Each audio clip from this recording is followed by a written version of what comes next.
Hey, salut à tous! Aujourd'hui, on va voir ensemble ces nouveaux Pokémon et objets qui nous ont été présentés pour ces nouveaux jeux qui se situeront dans la région de Paldea, inspirée de l'Espagne.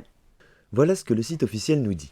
Pokémon Écarlate et Violet, développés par Game Freak, sont les derniers opus de la série Pokémon sur Nintendo Switch. Ces nouveaux jeux viennent bouleverser la saga Pokémon en permettant aux joueurs d'explorer librement un monde ouvert d'une incroyable richesse. Ce qui sera sans doute le gros point fort de cette génération.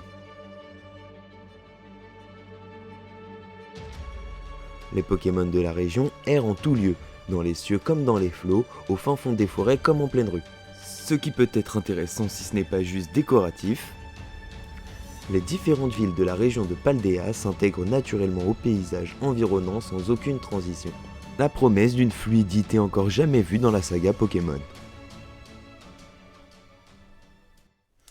Au fil des trailers, on nous a présenté un grand nombre de Pokémon qu'on connaissait déjà qui faisaient partie des anciennes générations. On n'en parlera pas dans cette vidéo, on se concentre uniquement sur les nouveaux Pokémon. Et du coup, on enchaîne tout de suite avec les starters. On commence donc avec Poussacha. Il nous est dit que ce Pokémon est capricieux et avide d'attention, qu'il a toujours tendance à bouder lorsque son dresseur ou sa dresseuse témoigne de l'affection à un autre Pokémon que lui. On a donc affaire à un Pokémon jaloux. Il a donc le talent engrais qui est donné à tous les starters plantes, il augmente la puissance des capacités de type plante quand il a perdu une certaine quantité de ses PV. Il serait inspiré d'un lynx ibérique qui se trouve dans le sud de l'Espagne.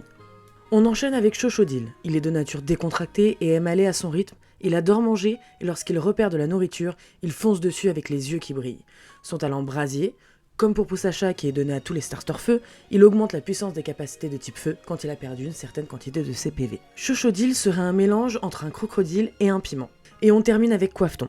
Ce Pokémon a un tempérament sérieux et suit scrupuleusement son dresseur ou sa dresseuse, il aime la propreté et déteste particulièrement se salir la tête. Ce qu'on peut bien imaginer avec la coiffure qu'il a. Le talent Torrent, qui est comme pour les autres, il augmente la puissance des capacités de type eau quand il a perdu une certaine quantité de PV. Pour son inspiration, pour le coup, on n'a rien trouvé d'intéressant, il s'agirait juste d'un canard. Vient ensuite Craparwa qui nous a introduit le concept de Pokémon dominant dans les prochains jeux. Craparwa est un Pokémon de type roche, doté du talent Kouroupas. Si le lanceur a au moins la moitié de ses PV après avoir subi une attaque, il enrage. Sa défense et sa défense spéciale baissent, mais son attaque spéciale et sa vitesse augmentent. Son talent Coque Armure aussi, le Pokémon est protégé des coups critiques par sa carapace. Ainsi que Balbalaise, de type glace, son talent Isogresse, le Pokémon est protégé par une épaisse couche de graisse qui diminue la moitié des dégâts qu'il subit des capacités de type feu et glace, et le talent Chasse-Neige qui augmente la vitesse du Pokémon quand il grêle. On a ensuite Patachio. Bon, on repart encore sur un chien, on n'a même pas de description, donc j'imagine que c'est exactement la même chose que les autres chiens que nous avons déjà vus, pas très intéressant, et je pense qu'il ne va pas être beaucoup utilisé en jeu. On part sur le talent Tempo Perso, le Pokémon vit sa vie à son propre rythme, ce qui l'immunise contre la confusion. Ça peut être sympa, mais s'il a que ça, pas très intéressant. Pour Gomolet, ça va être un petit peu différent. Il est l'un des Pokémon de prédilection de Menzi, notre ami dans le jeu.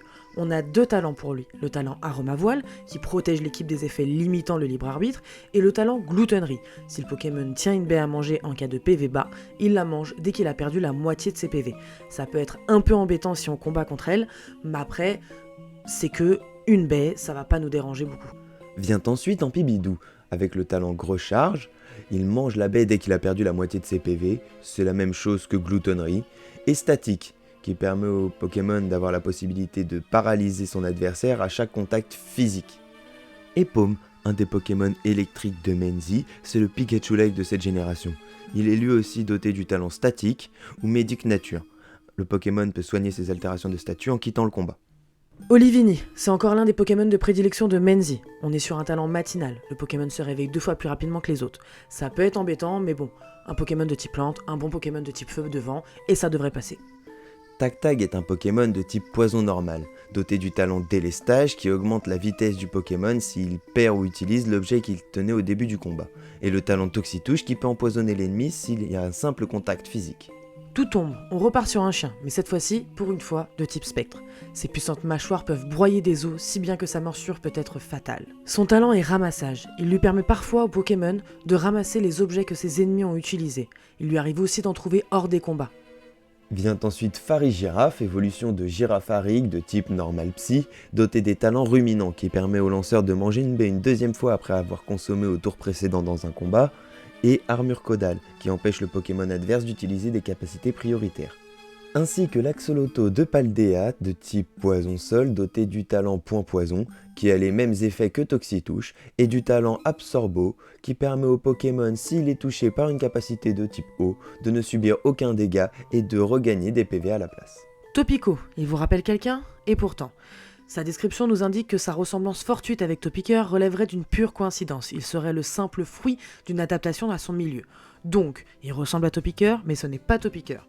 Mais il est un peu comme un Topiqueur parce qu'il fait un peu comme lui, il se cache dans le sol. On a deux talents pour ce Pokémon. Le talent Poisseux, qui baisse la vitesse de l'attaque lorsque le Pokémon subit une attaque directe, et le talent Phobique. Si le Pokémon est touché par une capacité de type Ténèbres, Spectre ou Insecte, sa phobie se révèle et sa vitesse augmente. Motorizard, on part sur un talent mu. Le Pokémon soigne parfois ses altérations de statut en muant. Vous aurez, je pense, remarqué la ressemblance avec les légendaires. Certaines personnes s'entendent à dire que potentiellement ça pourrait être la forme de base, mais aucun légendaire n'a jamais eu une forme de base ou d'évolution.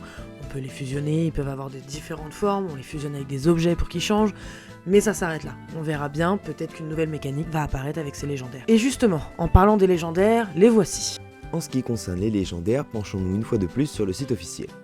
En fonction de votre version du jeu, vous croiserez aussi le Pokémon légendaire Coraidon ou Miraidon qui sera à vos côtés lors de votre aventure. Ces mystérieux Pokémon peuvent changer de forme afin de s'adapter au terrain parcouru. On peut constater dans les derniers jeux Pokémon cette tendance à nous fournir des légendaires dès le début du jeu.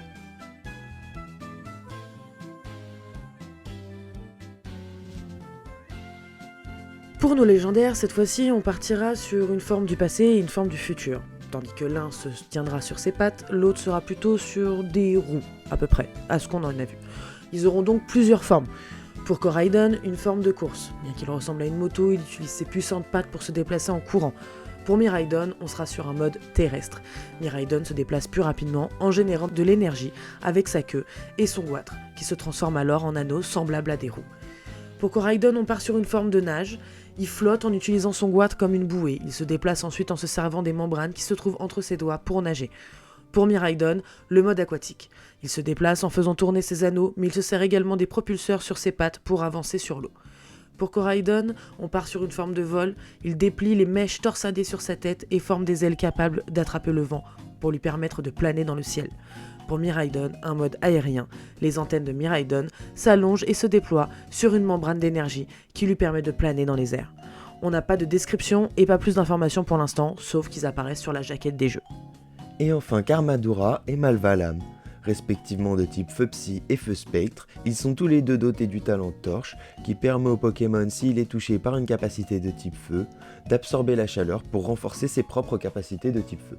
Comme d'habitude, on part sur certains Pokémon qui seront exclusifs à chaque version. Donc on a Ambrilex et Dolman qui seront présents en Pokémon Écarlate, et Draby et Béca Glaçon qui se trouveront dans Pokémon Violet. Et enfin, on termine avec les objets de combat, en commençant par les dépipés. Ce dé permet d'asséner de nombreux coups lorsqu'une capacité pouvant frapper plusieurs fois est utilisée.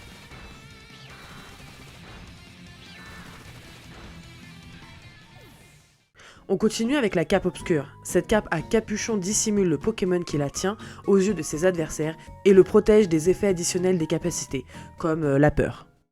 Et enfin, la feuille copieuse. Lorsqu'un adversaire bénéficie d'une augmentation de stats, cet objet permet une fois seulement au Pokémon qui la tient d'en bénéficier également. Dites-nous en commentaire si le jeu vous intéresse et si oui, lequel vous allez prendre. On espère que cette vidéo vous aura plu. N'hésite pas à t'abonner, mettre un pouce, la cloche et sur ce, ciao!